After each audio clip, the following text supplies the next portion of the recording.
Sayyidina Muhammadin wa ala alihi wa sahbihi ajma'in, amma ba'du. Faqad qala al-mu'allif rahimahullahu ta'ala wa ala manfa'i barakatihi wa bikum fid dharain amin. Qala adabul qurra'i. Pada siang hari ini para hadirin sekalian, alhamdulillah kita bisa berjumpa kembali di mana kita akan mempelajari sebuah kitab yang bernama At-Tibyan fi Adab Hamalatil Quran yang dikarang oleh Al-Imam Nawawi. Di sini disebutkan tentang beberapa adab-adab yang mesti kita jaga terhadap Al-Quran.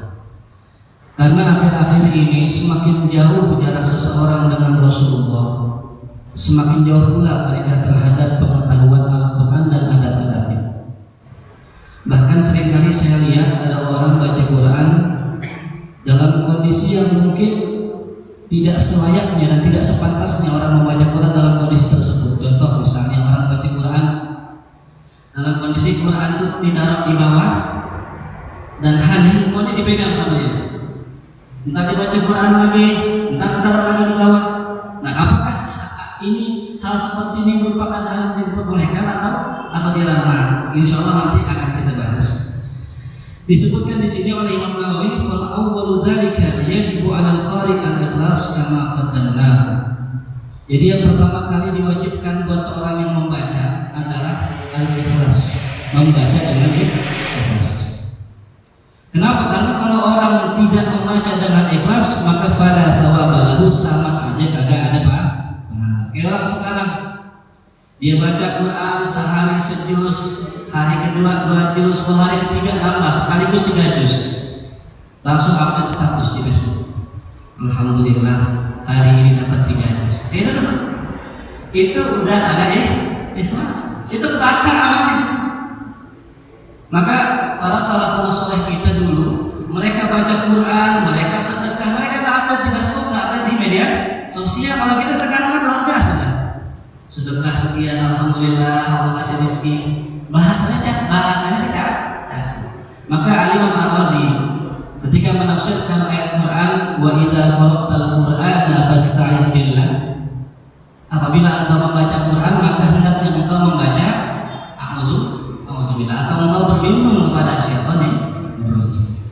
Kata Imam Ar-Razi, wa idza qara'ta dalam bahasa Arab itu fi'il madhi, past tense, lampau. Maka beliau menafsirkan apabila engkau telah membaca Quran maka berta'awuzlah. Kalau kita Pak biasanya kalau baca Quran sebelum baca baru ta'awuz kan? Tapi Imam Ar-Razi dalam kitabnya Mafatihul Ghaib menjelaskan ada ulama berpendapat bahwa yang namanya baca a'udzu itu ba'da qiraah, setelah baca Quran. Kok setelah baca Quran bukan pas sebelum baca Quran? Apa kata beliau? Mereka ingin menjaga keikhlasan baca Quran mereka. Maka mereka berlindung, ya Allah jangan sampai saya baca Quran tadi itu nanti dibikin sama setan jadi kagak ikhlas. Maka sebelum baca mereka a'udzubillah, setelah baca mereka baca a'udzubillah. Nah terus Imam Ar-Razi mentahqiq kira-kira pendapat mana yang benar, yang sebelum apa yang sesudah. Beliau mengatakan bahwa selagi pendapat bisa digabung, kita gabungin aja. Maka kesimpulannya adalah kalau kita baca Quran, ulama menganjurkan, nanti ada di sini penjelasannya. Sebelum baca Quran, falyasta'iz billah, maka hendaknya dia mengucapkan a'udzubillah. Dan setelah membaca Quran pun kalau bisa kita mengucapkan a'udzubillah. Jangan sampai tahan HP kita, jangan sampai kita update di Facebook, karena itu mengurangi pahala ibadah kita. Kadang-kadang bentuknya macam-macam. Nanya teman kita, lu udah ngaji belum? Alhamdulillah. Udah berapa juz? Gue sih hari ini hari kedua udah dapat 8 juz. Gue udah 10 sih. Gue udah 10. Itu bahasa seperti itu. Nah, wa mura'atan adab Al-Quran, di samping ikhlas juga kita harus menjaga adab bersama Quran. Fa yang bagi yastahdira fi nafsihi annahu yunajillahi ta'ala. Maka selayaknya kita sebagai orang yang membaca Quran itu menghadirkan diri kita Menghadirkan diri kita maknanya adalah ketika baca Quran hati kita senantiasa memahami bacaan Quran, senantiasa mengingat Allah, dan kita merasa sedang bermunajat berbicara dengan Allah Subhanahu wa taala. Maka para hadirin sekalian, itu kalau kita baca pada malam tarawih, misalnya saja surat Al-Hakumut Takatsur. Artinya Al-Hakumut Takatsur, mengumpulkan harta telah melalaikan kalian. Hatta zurtumul maqabir, sampai kalian itu mengunjungi kuburan sampai kamu mati. Ini kalau kita baca, kita resapi maknanya, kita perhatikan artinya, akan timbul getaran dalam diri kita. Itulah adab seseorang yang membaca Quran. Wa yaqra ala halin man yarallah, dan dia membaca dalam kondisi seperti orang seakan-akan menyaksikan Allah Subhanahu wa taala. Fa innahu in lam yakun yara fa inna Allah taala yara. Kalau seandainya dia tidak lihat Allah, yakinilah bahwa Allah sungguh melihatnya. Maka ulama membagi beberapa adab. Yang pertama adab qabla qiraah, sebelum membaca Quran. Yang kedua adab fi halatil qiraah, ketika baca Quran, dan adab ketika setelah membaca Al-Quran. Yang pertama adalah adab sebelum membaca Quran. Disebutkan di sini wa yang bagi idza arada qiraah ayyunati fafahu bisiwak wa ghairi. Selayaknya bagi orang yang apabila hendak membaca Quran, dia membersihkan mulutnya dengan siwak ini. Disebutkan di sini wal ikhtiyar fi siwak ayyakuna bi udin min arab. Yang paling bagus, yang pendapat yang dipilih dalam masalah siwak itu adalah menggunakan kayu Arab, kayu begini nih. Ini kayu biar kali kecil, tapi kalau kita buka tuh ada syarat-syaratnya seperti sikat gigi. Dan kelebihan siwak ini, kalau seandainya kena bau mulut kita, ini siwak nggak jadi bau, nggak seperti sikat gigi.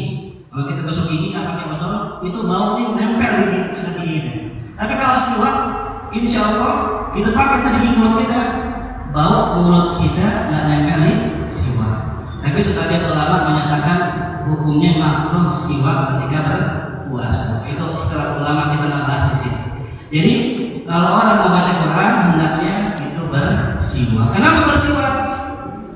Disebutkan di dalam sebuah hadis Nabi Muhammad SAW, as-siwaku matharatun lil fammi wa mardatun lir rabb. Siwak itu biar kali kecil, matharatun lil fam, dapat mensucikan mulut, wa mardatun lir rabb, mengundang keridhaan Allah. Maka para hadirin sekalian yang dimuliakan Allah Subhanahu wa taala, maka kita kalau baca Quran yang diajarkan oleh guru-guru kita, ulama kita, adalah membersihkan mulut kita. Nah sekarang kalau nggak ada siwak bagaimana? Disebutkan di sini wa yajuz bisa ilal-idani bi kulli ma yunaddihu kal khirqati al-khashnah wal ashnan wa ghairi dzalik. Kita boleh, kata ulama, kalau seandainya nggak ada siwak, kita pakai benda-benda yang kira-kira itu bisa, yang seperti khirqah al-khashnah, seperti sebuah kainan yang keras, kainan yang bisa mengangkat kotoran mulut kita. Wa fi hudhurihi bil aswa al-khashnah thalathatu awjuh li ashab Syafi'i rahimahullah, ashhuruha annahu la yahsul wa thani yahsul wa thalith yahsul illa bi ghairah wa la yahsul in wujida. Jadi dalam mazhab Syafi'i ini ada 3 pendapat tentang masalah siwak pakai selain siwak ut tadi. Yang pertama la yahsul. Maaf, kalau seandainya nggak ada kain, apakah boleh pakai jari? Pakai jari disebutkan di sini. Mungkin bapak-bapak hadirin sekalian ada yang jarinya keras ini, yang kapalan tuh. Akan kira-kira kalau kita pakai itu kan bisa mengangkat kotoran. Pertanyaannya dalam mazhab Syafi'i, kira-kira sah nggak, bisa nggak dikatakan itu bersiwak jikalau dengan tangan? Ulama Syafi'i berbeda pendapat. Di antara ada yang menyatakan dapat, selagi memang niatnya itu dia pengen mengangkat kotoran. Jadi intinya adalah sebelum orang baca Quran hendaknya dibersihkan dulu. Lalu yang kedua, wa yustahabbu ayatu al-Quran wa huwa ala taharatin, hendaknya seseorang dia ketika membaca Quran dalam kondisi taharah. Fa in qara'na muhdatsan jaza bi ijma'il muslimin, kalau seandainya orang itu membaca dalam kondisi hadas maka diperbolehkan menurut kesepakatan kaum muslimin. Jadi sebagian orang beranggapan bahwa yang namanya baca Quran harus dalam kondisi wudu. Nggak demikian. Disebutkan di sini kalau kita baca Makanya ada ulama berbeda pendapat tentang masalah orang kalimat baca ikro. Nabi kan ikro. Syekh Mutawalli Syar'i menyebutkan itu kalimat ikro, bacalah zaman Nabi. Itu Nabi suruh baca ada tulisannya, memang disuruh ikuti. Nah ini di sini disebutkan kalau orang baca Quran itu tidak mesti ada mushafnya. Contoh misalnya saya duduk begini, saya baca Bismillahirrahmanirrahim, Alhamdulillah, itu nggak mesti pakai wudhu. Tapi kalau memegang mushafnya, nah itu dia. Memegang mushaf ini harus dengan wudhu, harus dalam kondisi bersila ya masuk ilal mutahharun. Jadi yang kedua adalah seseorang yang baca Quran dianjurkan, disunnahkan dalam kondisi wudhu. Wal ahaditsu fihi katsiratun ma'rufah, hadis-hadis tentang masalah tersebut banyak dan dikenal. Wa qala Imam Haramain, berkata Imam Haramain atau yang dikenal dengan Al-Imam Juwaini, guru dari Imam Ghazali. Wa la yuqalu irtakaba makruhan, kata guru Imam Ghazali, kalau orang baca Quran dalam kondisi tidak taharah, dia sama aja mengerjakan perbuatan makruh. Inilah istilah di antara ulama. Yang terpenting adalah buat kita qabla qiraah, sebelum kita baca Quran, hendaknya kita bersihkan diri kita, bersihkan niat kita dari segala macam niat-niatan yang buruk, dari segala macam bentuk niat-niatan yang tidak baik. Kemudian selain dia membersihkan dirinya, wa yustahabbu an takuna al-qira'ah fi mawdi'in nadhifin mukhtar, hendaknya disunahkan membaca Quran di tempat yang bersih yang dipilih, di tempat yang bersih dan dipilih. Artinya orang kalau membaca Quran itu tidak di sembarang tempat, tidak di macam-macam tempat. Contoh misalnya ada orang baca Quran di pasar, boleh nggak? Boleh, cuman tidak disunahkan karena pasar itu terdapat orang-orang yang lalai di sana. Contoh orang lagi nongkrong, pada minum, pada minum keras, kita baca Quran di situ. Atau kita baca Quran di tempat anak-anak muda nongkrong. Kira-kira orang pada diam, pada lari, pada dengerin atau pada ngeledek? Pada ngapain? Pada ngeledek. Ini pernah kejadian, ada teman saya baca Quran di warkop, baca Quran di warkop. Nah kata kita cakap banget baca Quran di warkop, tapi diledek. Dengan siapa? Gara-gara siapa Quran diledek? Gara-gara orang yang membaca Quran tersebut. Maka ulama menganjurkan buat kita harus memilih tempat yang paling baik untuk membaca Quran. Nah, walihada istahabba jama'atun minal ulama, oleh sebab itulah sekelompok ulama itu menganjurkan al-qira'ata fil masjid, membaca Quran di masjidnya ini. Kenapa? Liqaulihi jami'an lin-nadhafati wa asyrafil buq'ah. Karena di sini sudah terhimpun semua kebersihan, kemuliaan tempat, wa mawsilan lil fadilatil ukhra wa hiya i'tikaf. Jika dapat fadilah yang lain i'tikaf, fa innahu yanbaghi likulli jalisin masjid ayat i'tikaf. Maka selayaknya bagi setiap orang yang duduk di masjid dia berniat i'tikaf. Ya kita di sini. Nyata saya sikap nawaitul i'tikafa ma dumtu fi dinillah. Ya Allah, saya niat i'tikaf selama saya di sini lillahi ta'ala. Nah itu fadilahnya. Jadi tempat yang paling bagus di qiraatil Quran adalah masjid. Yang lain bukan yang nggak boleh. Ada tempat di antaranya yang nggak boleh, tapi ulama ikhtilaf. Amma qiraah fil hammam, baca Quran di kamar mandi, faqad ikhtalafa as-salaf fi karahiyatiha.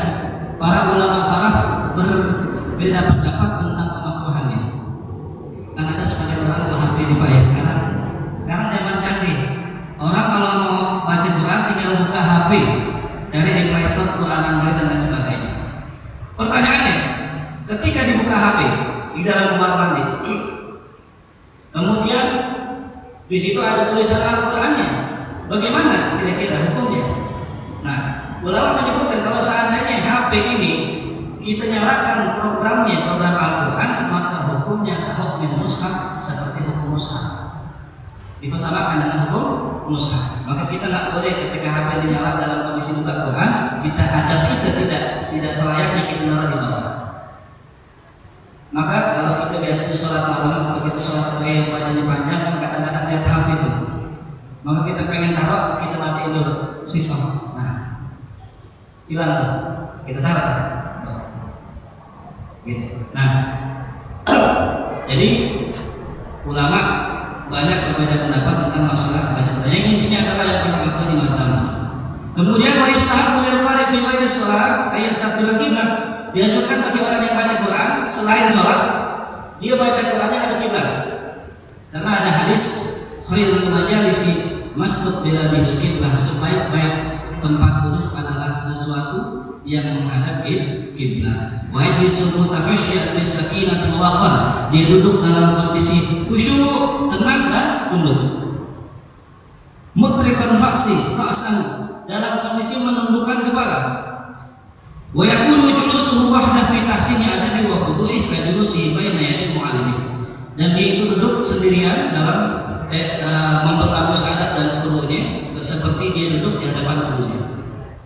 Jadi sekarang banyak orang baca Quran apa ya? Saya contohin begitu. Diselonjoran kakinya gitu. Ada lagi begitu. Mohon maaf, ini namanya nggak punya adab sama Quran. Al-Imam Nawawi ngajarin sama kita, kalau kita baca Quran, itu anggaplah kita sedang berhadapan dengan guru kita. Nah, ini lebih lagi Quran yang kita baca adalah kalam Allah, firman Allah Subhanahu wa Ta'ala. Bagaimana kita sama Allah? Maka diajarkan tadi dalam kondisi duduk khusyuk, dalam kondisi tunduk kepalanya, seakan-akan di hadapannya ada Allah. Dalam sebuah kisah Imam Ahmad radhiyallahu anhu pernah menemukan seorang muridnya yang mana dia setiap hari menghatamkan Quran. Lalu kemudian Imam Ahmad memanggil muridnya tersebut, wahai murid, sini, saya mau tanya. Apa guru? Kata muridnya. Saya dengar kamu tiap hari hatam Quran. Iya guru, saya tiap hari hatam Quran. Baik. Kamu nanti malam baca Quran, coba bayangkan saya sedang ada di hadapanmu. Baca Quran, bayangkan saya sedang ada di hadapanmu. Baik guru, siap. Malam ini baca Quran. Malam dibaca Quran, dibayangkan di hadapannya ada gurunya, dijaga adabnya, dijaga bacaannya. Maka keesokan hari dia ketemu lagi Imam Ahmad, bagaimana semalam baca Quran? Alhamdulillah guru, nggak dapat sejus. Padahal setiap hari khatam Quran. Ketika dibayangkan ada Imam Ahmad gurunya, nggak dapat sejus. Kenapa? Takut salah kita kan Pak ya, kalau baca nggak ada gurunya seenak-enak kita. Tabrak sono, tubruk sini. Udah bener aja lah kalau kita baca Quran gak ada gurunya. Kata Imam Ahmad, yaudah kalau begitu nanti malam kamu baca Quran, kamu bayangkan di hadapanmu ada Rasulullah. Malam dibaca Quran. Oh, ada baca Quran, pagi dia cerita, guru gak dapat sesurat tuh. Saya ngeri bacaan sekarang, soalnya dia dapat cerak, tapi lalu kemudian dia baca lagi malamnya. Dan bayangkan di hadapanmu ada Allah Subhanahu wa Ta'ala. Malam dibaca Quran, baru buka Quran, baru baca ayat, ditutup Quran. Lagi dicerita, guru, nggak dapat seayat guru. Saya takut, saya salah. Nah, inilah yang paling penting buat kita. Bagaimana kita terhadap Quran? Bagaimana sikap kita terhadap Quran? Bagaimana akhlak kita sama Quran? Bagaimana perasaan kita dengan Quran? Maka sebagian orang ada yang mencium Quran. Ini mungkin perbuatan yang kata orang gak dikerjakan sama Nabi. Iya benar. Nabi gak cium Quran, orang-orang yang gak ada. Nabi baca Quran. Emang Nabi cium Qurannya? Zaman Nabi, Qurannya belum dibukuin. Bagaimana mau dicium? Pertanyaannya boleh apa enggak? Imam Nawawi membahas di sini. Wa tajibu siyadatul mushaf min kulli adab. Wajib seseorang itu menjaga mushaf dari segala bentuk kerusakan. Wa yahrum sabbuhu wal istighfaru bih, haram baginya itu mencela Quran dan menghinakannya. Wa yustahabbu tatyibuhu, disunahkan dipakai minyak wangi itu Quran nih, pakai minyak wangi. Wa ta'zimuhu, ditaksimkan, dibesarkan. Wa ja'aluhu 'alal kursi, menjadikan dia tuh di atas kursi, maksudnya lebih tinggi daripada kita.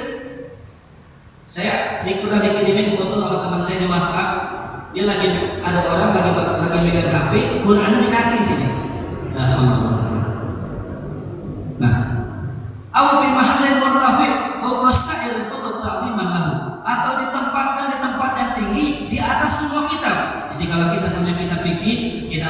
kitab akidah dan kita taruh Quran yang paling atas. Itu adabnya. Nah, wa takbiluhu, dan kita itu diperbolehkan, disunahkan menciumnya. Kiasan ala takbilil hajaril aswad, kita mengkias kepada mencium hajar aswad. Saya mau tanya Bapak Ibu hadirin sekalian, kira-kira kalau kita nyium hajar aswad manfaatnya apa? Sehat, jadi pintar. Kata Umar, tapi kalau seandainya Nabi nggak nyium batu nih, saya nggak bakal nyium.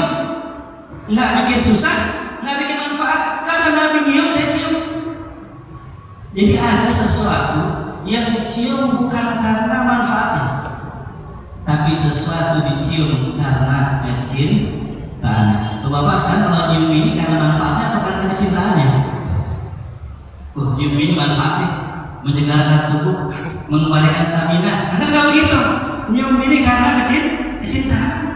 Ada orang nyium HP. Alhamdulillah ya Allah, HP baru dicium aja. Rusak kan? Bid'ah. Yang begini apa itu? Nah, maka di sini disebutkan oleh ulama wa takbilu qiyas ala takbilil hajaril aswad. Bahkan disebutkan wal qiyam lahu ila aqdama alaih. Bisa seseorang diajarkan berdiri kalau seandainya ada orang datang bawa Quran. Misal teman kita bawa Quran dari Butahan, datang di Quran. Nah, kita diri. Padahal yang datang cuma mushaf. Ini ada ulama sangat luar biasa, makanya saya heran orang sekarang ada aja dari kata ini bid'ah, ini sepertinya nggak pernah terjadi di zaman Nabi. Benar, tapi apakah sesuatu yang tidak terjadi di zaman Nabi itu diharamkan? Belum tentu. Ulama, biarlah ulama yang menjawab. Karena segala sesuatu itu harus disertai dengan ilmu. Maka kita, nah di sini disebutkan wa'adahu ba'duhum, dan menganggap sebagian mereka bid'ah sebagai suatu bid'ah. Liqaulihi lam ya'had fi as-sadril awal atau fi zaman Nabi sallallahu alaihi wasallam. Karena kata mereka itu tidak pernah terjadi di zaman Nabi. Contoh, ketika Nabi sallallahu alaihi wasallam datang, Nabi suruh orang jangan berdiri, tapi Hasan bin Sabit diri. Nabi suruh jangan diri, Hasan bin Sabit diri. Ini kan berbeda dengan perintah Nabi. Kenapa diri? Ada bagian Nabi, karena ada kepada Nabi. Sahabat yang duduk, dia termasuk orang yang benar, dan sahabat yang berdiri termasuk orang yang paling afdal. Kenapa? Memuliakan Nabi. Maka ada istilah sesuatu yang diperintahkan tapi nggak boleh dikerjakan. Ada sesuatu yang tidak diperintahkan tapi dikerjakan. Contoh, sesuatu yang diperintahkan seperti sesuatu diperintahkan tapi nggak boleh dikerjakan, seperti orang tua kita nyuruh kita gini.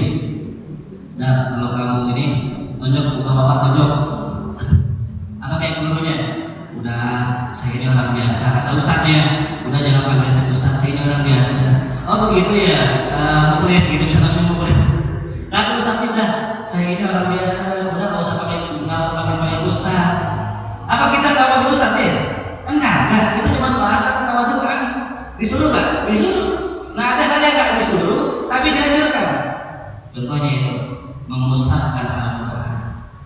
Contohnya itu mencium Al-Quran. Contohnya itu memeluk Al-Quran.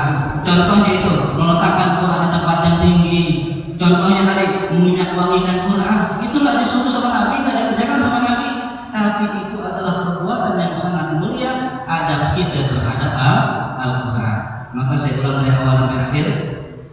Yang namanya kita baca Quran harus menjaga diri kita, mulut kita, hati kita, supaya ikhlas dan bersih karena Allah Subhanahu wa Ta'ala. Dan yang kedua, ketika kita baca Quran, kita dalam kondisi tunduk, dalam kondisi khusyuk, dalam kondisi waqar, dalam kondisi tawadhu, kita baca Quran satu-satu, dan kemudian kita meletakkan Quran setelahnya itu kita letakkan di tempat yang tinggi. Kita letakkan di atas semua kitab-kitab yang lain, dan kita jadikan Quran sebagai kecintaan kita. Nah, karena waktunya memang terlalu sempit dan juga ini banyak sekali yang akan dibahas, jadi insya Allah kapan-kapan kita lanjutkan lagi mudah-mudahan tadi. Karena ini aja udah 10 lembar nih, saya meringkas jadi selembar aja lah. Secara singkat, secara gamblang, intinya tentang adab kita Al-Quran secara zahir, bukan secara batin, secara zahir. Artinya bacanya gimana, yang itunya belum. bagaimana hatinya itu belum, tapi secara zahir, bagaimana bentuk kita, penghormatan kita kepada Al-Quran. Mungkin itu saja yang bisa saya bahas. Mungkin ada yang mau tanyakan kepada Pak Fatul.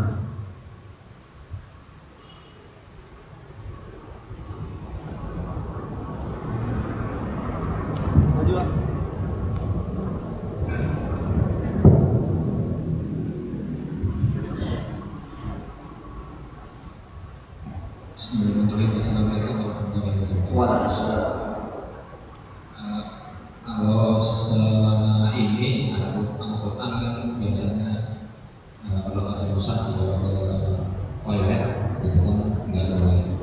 Namun kalau sekarang kan Al-Quran dalam bentuk soft copy di handphone, terus kita suka ke toilet bawa handphone itu, hukumnya bagaimana Ustaz? Jadi seperti yang tadi saya bilang, kalau seandainya kita bawa mushaf atau kitab-kitab ulama yang beberapa Quran itu dimakamkan, kita bawa ke dalam toilet. Nah, kalau seandainya kita di handphone itu sebenarnya lebih ringan lagi, karena tadi saya bilang itu yang namanya Quran itu berfungsi ketika dinyalakan. Gampang gini dah. Kalau sesuatu yang tidak nampak itu dihukumi, dijadikan hukum atau terkena sebuah hukum, maka yang repot diri kita, Pak. Karena kita dimanapun dianjurkan untuk mengingat Allah. Mungkin nggak ya kita di kamar mandi ingat Allah? Mungkin nggak di kamar mandi kita ingat Allah? Mungkin nggak? Mungkin. Bisa nggak kita zikir di dalam kamar mandi? Dalam hati? Dalam hati? Bisa. Apakah dihukumi haram? Apakah dihukum makruh? Kan enggak. Jadi kalau sesuatu yang sifatnya tersembunyi tidak nampak, maka nggak dihukumi. Maka tadi ketika saya bilang ini Al-Quran ketika menyalakan maka jadi mushaf terpangol tulisannya. Tapi kalau dimatikan, sama seperti zikir yang ada dalam hati kita, sama seperti ingatan kita sama Allah yang ketika kita di dalam kamar mandi, maka itu tidak dihukumi sebagai satu kesalahan.